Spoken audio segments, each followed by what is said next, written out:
la puissance de la vie de Dieu a été le pilier de l'existence de l'homme, et pour laquelle Dieu a payé un prix qu'aucun homme ordinaire n'a jamais payé.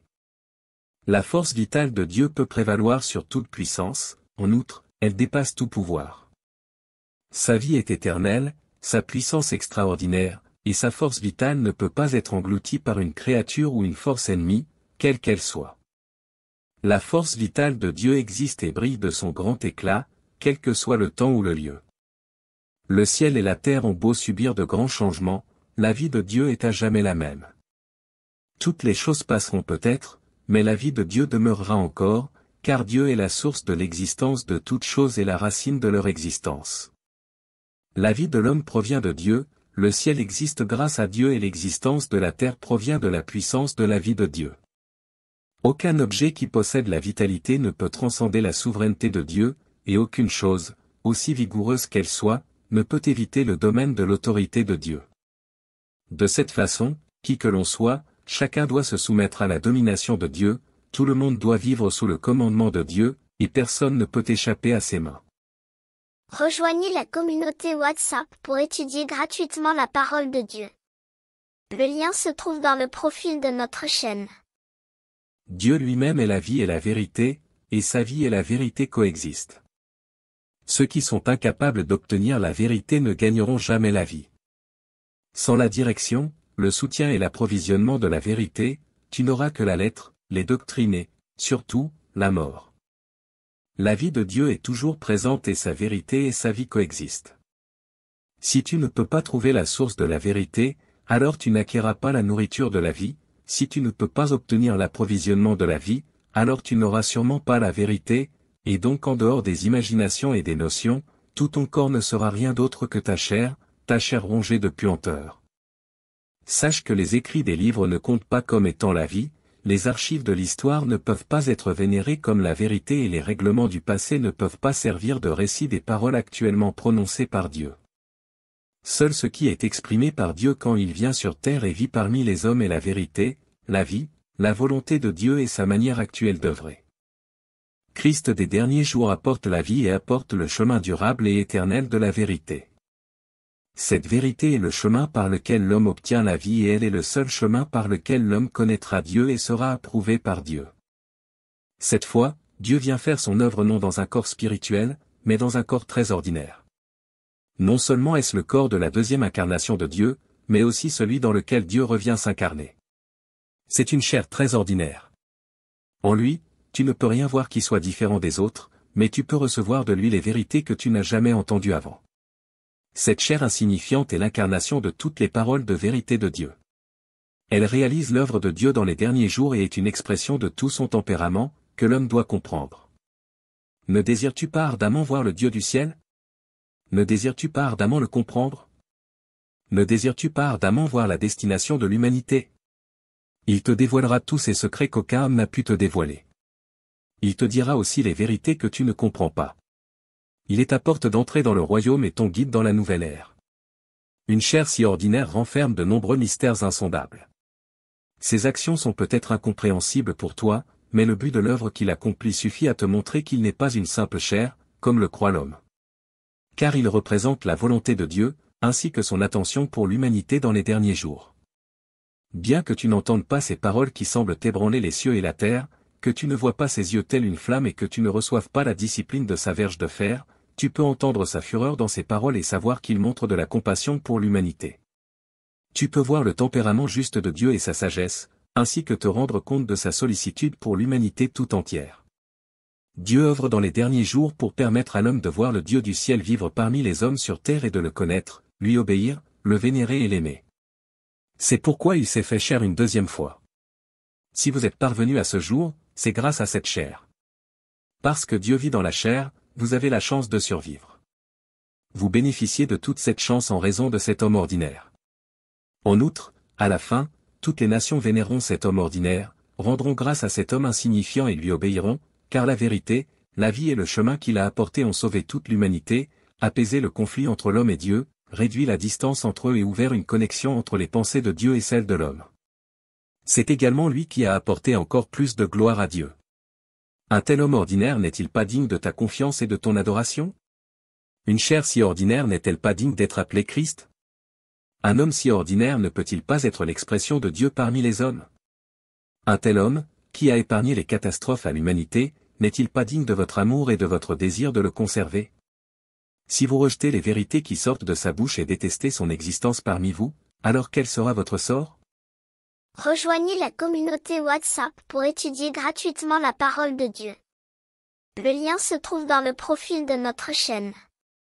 Et pourtant, c'est cet homme ordinaire, caché parmi les gens, qui accomplit l'œuvre nouvelle consistant à nous sauver. Il ne nous offre aucune explication, il ne nous dit pas non plus pourquoi il est venu, mais accomplit simplement l'œuvre qu'il a l'intention de faire à pas mesurés et selon son plan. Ses paroles et ses déclarations deviennent de plus en plus fréquentes. Tout ne fait qu'accorder la miséricorde à l'homme et inculquer l'appréhension en lui, la consolation, l'exhortation, le rappel et la mise en garde comme le reproche et la discipline, le ton doux et léger comme les paroles violentes et majestueuses. Tout ce qu'il dit vient toucher les secrets profondément enfouis en nous, ces paroles percent notre cœur, percent notre esprit et nous laissent remplis d'une honte insupportable, sachant guère où nous cacher. À notre insu, cet homme insignifiant nous a conduits dans les étapes successives de l'œuvre de Dieu. Nous subissons un nombre incalculable d'épreuves, supportons d'innombrables châtiments et sommes testés par la mort. Nous découvrons le tempérament juste et majestueux de Dieu, jouissons aussi de son amour et de sa miséricorde, en venons à apprécier son grand pouvoir et sa grande sagesse, sommes témoins de sa beauté et voyons son ardent désir de sauver l'homme.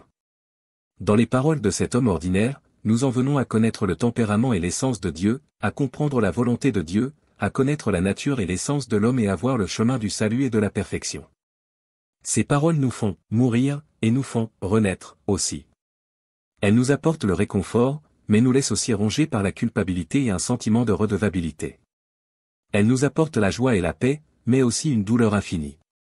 Parfois, nous sommes comme des agneaux destinés à l'abattoir entre ses mains. Parfois, nous sommes comme la prunelle de ses yeux et jouissons de son amour tendre. Parfois, nous sommes comme son ennemi et, sous son regard, nous sommes réduits en cendres par sa colère. Nous sommes l'espèce humaine qu'il sauve, nous sommes les vers à ses yeux et nous sommes les brebis perdues que, jour et nuit, il veut retrouver à tout prix. Il est miséricordieux envers nous, il nous méprise, il nous élève, il nous console, il nous exhorte, il nous guide, il nous éclaire, il nous châtie, il nous discipline et il nous maudit même. Jour et nuit, il ne cesse jamais de se soucier de nous, nous protège et s'occupe de nous, jour et nuit, ne nous laissant jamais, mais pour nous, il répand le sang de son cœur et paie n'importe quel prix. Parmi les déclarations de ce petit corps de chair ordinaire, nous avons joui de l'intégralité de Dieu et vu la destination qu'il nous a accordée. Rejoignez la communauté WhatsApp pour étudier gratuitement la parole de Dieu. Le lien se trouve dans le profil de notre chaîne. Dieu continue ses déclarations, employant diverses méthodes et perspectives pour nous réprimander sur ce que nous devrions faire tout en faisant entendre la voix de son cœur en même temps. Ces paroles détiennent un pouvoir vital, nous montrent le chemin que nous devrions emprunter et nous permettent de comprendre ce qu'est la vérité. Nous commençons à être attirés par ces paroles, à porter notre attention sur son ton et sa manière de parler et, inconsciemment, à nous intéresser aux sentiments les plus profonds de cet homme quelconque. Il régurgite le sang de son cœur en œuvrant pour nous, perd le sommeil et l'appétit à cause de nous, pleure pour nous, soupire pour nous, malade, il gémit pour nous, endure l'humiliation au nom de notre destination et de notre salut. Notre apathie et notre rébellion font couler des larmes et du sang de son cœur. Cette façon d'être et d'avoir n'appartient à aucune personne ordinaire, pas plus qu'elle ne peut être possédée ou acquise par un être humain corrompu, quel qu'il soit. Il fait montre d'une tolérance et d'une patience qu'aucune personne ordinaire ne possède et son amour n'est pas quelque chose dont est doté un être créé, quel qu'il soit. Personne, à part lui, ne peut connaître toutes nos pensées, avoir une compréhension si claire et si complète de notre nature et de notre essence, juger la rébellion et la corruption de l'humanité ni nous parler et œuvrer ainsi sur nous au nom de Dieu qui est dans les cieux. Personne, à part lui, n'est doté de l'autorité, de la sagesse et de la dignité de Dieu. Le tempérament de Dieu, ainsi que ce que Dieu a et est se manifeste en lui dans leur intégralité. Personne, à part lui, ne peut nous montrer le chemin et nous apporter la lumière. Personne, à part lui, ne peut révéler les mystères que Dieu n'a pas dévoilés depuis la création. Personne, à part lui, ne peut nous sauver de la servitude imposée par Satan et de notre propre tempérament corrompu. Il représente Dieu. Il exprime le tréfonds du cœur de Dieu, les exhortations de Dieu et les paroles de jugement de Dieu envers l'humanité. Il a commencé une nouvelle ère, un nouvel âge, et inauguré une terre, un ciel et une œuvre nouveau. Il nous a apporté l'espoir, mettant fin à la vie que nous menions sans direction et permettant à tout notre être de voir, dans une clarté totale, le chemin du salut. Il a conquis tout notre être et gagné notre cœur. À partir de ce moment-là, notre esprit est devenu conscient et notre humeur semble être ranimée. Cette personne ordinaire, insignifiante, qui vit parmi nous et que nous rejetons depuis longtemps, n'est-elle pas le Seigneur Jésus qui occupe toujours nos pensées, que nous soyons éveillés ou en train de rêver, et que nous désirons ardemment nuit et jour? C'est lui. C'est vraiment lui. Il est notre Dieu. Il est la vérité, le chemin et la vie. Il nous a permis de revivre et de voir la lumière. Il a empêché notre cœur de s'égarer. Nous sommes de retour dans la maison de Dieu, nous sommes de retour devant son trône, nous sommes face à face avec lui, nous avons vu son visage et nous avons vu la route qui s'étend devant nous. Rejoignez la communauté WhatsApp pour étudier gratuitement la parole de Dieu. Le lien se trouve dans le profil de notre chaîne. À l'ère du règne, Dieu utilise des paroles pour inaugurer l'ère nouvelle, pour changer ses moyens d'œuvrer et pour faire l'œuvre de l'ère entière. Tel est le principe selon lequel Dieu œuvre à l'ère de la parole. Il est devenu chair pour parler selon des perspectives différentes afin que l'homme puisse vraiment voir Dieu qui est la parole qui apparaît dans la chair, et contempler sa sagesse et sa merveille. Cette œuvre est faite pour mieux atteindre les objectifs de conquérir l'homme, de perfectionner l'homme et d'éliminer l'homme. C'est le vrai sens de l'utilisation des paroles pour l'œuvre à l'ère de la parole. Par ces paroles, l'homme apprend à connaître l'œuvre de Dieu, le tempérament de Dieu, l'essence de l'homme et ce en quoi l'homme doit entrer. Par des paroles, l'œuvre que Dieu veut faire à l'ère de la parole est accomplie dans sa totalité. Par ces paroles, les gens sont exposés, éliminés et éprouvés. Les gens ont vu les paroles de Dieu, ont entendu ces paroles et ont reconnu l'existence de ces paroles. En conséquence, ils croient en l'existence de Dieu, en la toute-puissance et en la sagesse de Dieu, ainsi qu'en l'amour de Dieu pour l'homme et en son désir de sauver l'homme. Le mot « parole » peut être simple et ordinaire, mais les paroles qui sortent de la bouche de Dieu incarné ébranlent l'univers, transforment le cœur des gens, transforment leurs notions et leur ancien tempérament et transforment l'aspect ancien du monde entier. À travers les ères, seul le Dieu d'aujourd'hui œuvre de telle manière, et lui seul parle comme cela et sauve l'homme comme cela. Ensuite, les hommes vivent sous la conduite des paroles de Dieu et sont guidés et approvisionnés par ces paroles. Les hommes vivent dans le monde des paroles de Dieu, dans les malédictions et les bénédictions des paroles de Dieu, et il y a encore plus d'hommes qui sont parvenus à vivre sous le jugement et le châtiment de ces paroles. Toutes ces paroles et toute cette œuvre visent le salut de l'homme, la réalisation de la volonté de Dieu et le changement de l'aspect originel du monde de la vieille création. Dieu a créé le monde en utilisant des paroles, il dirige les hommes dans l'univers entier en utilisant des paroles et il les conquiert et les sauve en utilisant des paroles. Finalement, il utilisera des paroles pour amener à sa fin le monde ancien entier, achevant ainsi son plan de gestion. La parole est devenue chair et que l'esprit de la vérité a été réalisé dans la chair, que toute la vérité, le chemin et la vie sont venus dans la chair, et l'esprit de Dieu est vraiment arrivé sur la terre et l'esprit est venu dans la chair. Bien que, superficiellement, cela apparaisse différent de la conception par le Saint-Esprit, dans cette œuvre, tu peux voir plus clairement que l'esprit a déjà été réalisé dans la chair et, de plus, que la parole est devenue chair et la parole est apparue dans la chair. Tu es capable de comprendre le vrai sens des paroles, au commencement était la parole, et la parole était avec Dieu, et la parole était Dieu. En plus, tu dois comprendre que la parole d'aujourd'hui est Dieu, et voir que la parole devient chair. C'est le meilleur témoignage que tu puisses porter. Cela prouve que tu possèdes la vraie connaissance de Dieu devenu chair. Tu peux non seulement le connaître, mais tu es aussi conscient que ta façon de cheminer aujourd'hui est la voie de la vie et la voie de la vérité. L'étape de l'œuvre que Jésus a réalisée n'a accompli que l'essence de « la parole était avec Dieu », la vérité de Dieu était avec Dieu, et l'Esprit de Dieu était avec la chair et était inséparable de celle-ci. C'est-à-dire que la chair de Dieu incarnée était avec l'Esprit de Dieu, ce qui est une preuve plus grande que Jésus incarné était la première incarnation de Dieu. Cette étape de l'œuvre accomplit précisément le sens profond de « la parole devient chair », donne une signification plus profonde à « la parole était avec Dieu », et la parole était Dieu, et te permet de croire fermement à l'expression « au commencement était la parole ». C'est-à-dire, qu'au moment de la création, Dieu avait des paroles, ces paroles étaient avec lui et inséparables de lui, et à l'ère finale, il rend encore plus clair le pouvoir et l'autorité de ses paroles et permet à l'homme de voir tous ses chemins, d'entendre toutes ses paroles. Telle est l'œuvre de l'ère finale. Tu dois comprendre ces choses en profondeur. Il ne s'agit pas de connaître la chair, il s'agit pour toi de comprendre la chair et la parole. C'est le témoignage que tu dois porter, ce que tout le monde doit savoir. Rejoignez la communauté WhatsApp pour étudier gratuitement la parole de Dieu. Le lien se trouve dans le profil de notre chaîne. Mes paroles sont la vérité éternellement immuable. Je suis le soutien de vie pour l'homme et le seul guide pour l'humanité. La valeur et le sens de mes paroles ne sont pas déterminés par le fait qu'elles soient ou non reconnues ou acceptées par l'humanité, mais par la substance des mots eux-mêmes. Même si aucune personne sur cette terre ne peut recevoir mes paroles, la valeur de mes paroles et l'aide qu'elles apportent à l'humanité sont inestimables pour n'importe quel homme. Par conséquent, face aux nombreux hommes qui s'insurgent contre mes paroles, les réfutent ou les méprisent totalement, ma position consiste seulement en ceci, que le temps et les faits soient mes témoins et montrent que mes paroles sont la vérité, le chemin et la vie.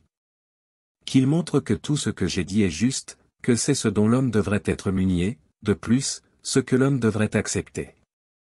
Je ferai connaître ce fait à tous ceux qui me suivent, ceux qui ne peuvent pas accepter pleinement mes paroles, ceux qui ne peuvent pas pratiquer mes paroles, ceux qui ne peuvent pas trouver un but dans mes paroles et ceux qui ne peuvent pas recevoir le salut à cause de mes paroles sont ceux qui ont été condamnés par mes paroles et, en plus, ont perdu mon salut et ma verge ne s'éloignera jamais d'eux.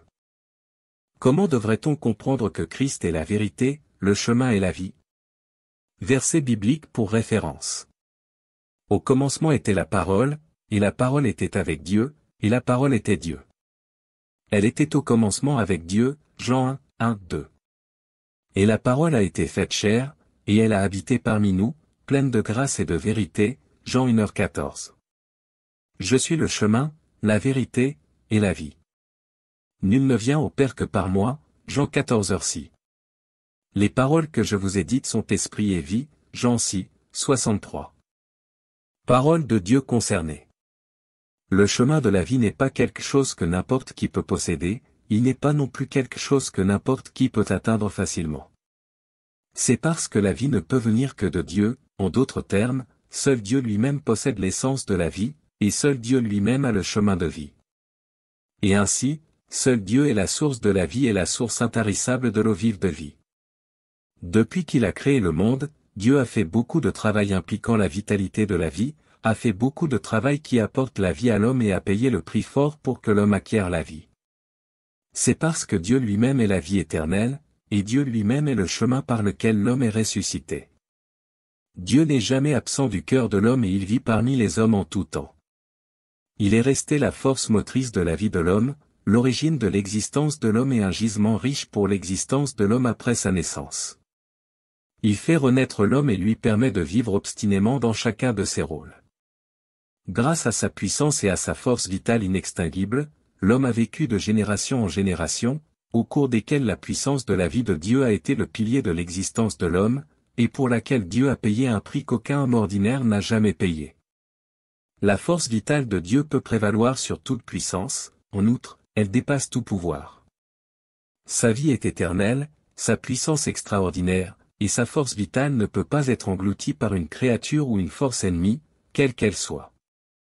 La force vitale de Dieu existe et brille de son grand éclat, quel que soit le temps ou le lieu. Le ciel et la terre ont beau subir de grands changements, la vie de Dieu est à jamais la même. Toutes les choses passeront peut-être, mais la vie de Dieu demeurera encore, car Dieu est la source de l'existence de toutes choses et la racine de leur existence. La vie de l'homme provient de Dieu, le ciel existe grâce à Dieu et l'existence de la terre provient de la puissance de la vie de Dieu. Aucun objet qui possède la vitalité ne peut transcender la souveraineté de Dieu, et aucune chose, aussi vigoureuse qu'elle soit, ne peut éviter le domaine de l'autorité de Dieu. De cette façon, qui que l'on soit, chacun doit se soumettre à la domination de Dieu, tout le monde doit vivre sous le commandement de Dieu, et personne ne peut échapper à ses mains. Rejoignez la communauté WhatsApp pour étudier gratuitement la parole de Dieu. Le lien se trouve dans le profil de notre chaîne. Dieu lui-même est la vie et la vérité, et sa vie et la vérité coexistent. Ceux qui sont incapables d'obtenir la vérité ne gagneront jamais la vie. Sans la direction, le soutien et l'approvisionnement de la vérité, tu n'auras que la lettre, les doctrines et, surtout, la mort. La vie de Dieu est toujours présente et sa vérité et sa vie coexistent. Si tu ne peux pas trouver la source de la vérité, alors tu n'acquéras pas la nourriture de la vie. Si tu ne peux pas obtenir l'approvisionnement de la vie, alors tu n'auras sûrement pas la vérité, et donc en dehors des imaginations et des notions, tout ton corps ne sera rien d'autre que ta chair rongée de puanteur.